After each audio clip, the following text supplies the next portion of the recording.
Il treno regionale 5921 di Trenitalia, proveniente da Bassano del Grappa e diretto a Padova, delle ore 6:52, è in arrivo al binario 1. Attenzione! Allontanarsi dalla linea gialla. Ferma in tutte le stazioni.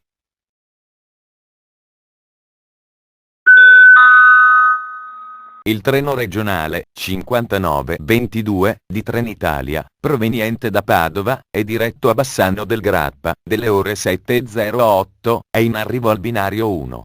Attenzione! Allontanarsi dalla linea gialla. Ferma a Rosà.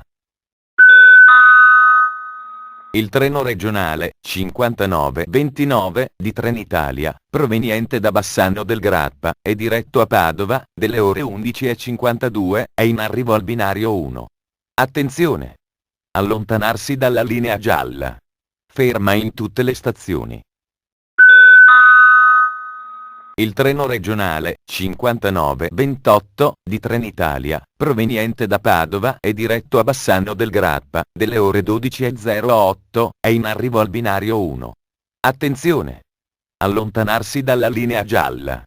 Ferma a Rosà.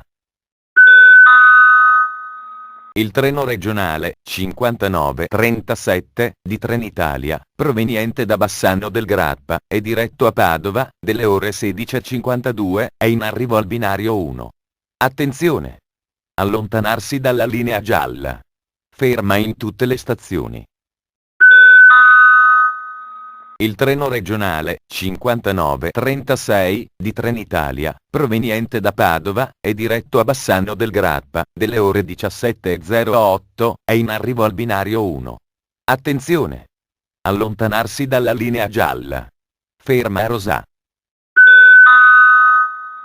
Il treno regionale 5945 di Trenitalia, proveniente da Bassano del Grappa e diretto a Padova, delle ore 19:52, è in arrivo al binario 1.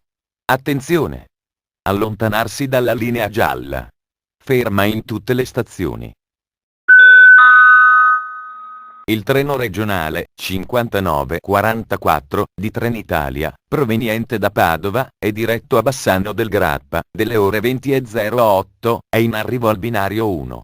Attenzione! Allontanarsi dalla linea gialla. Ferma a Rosà.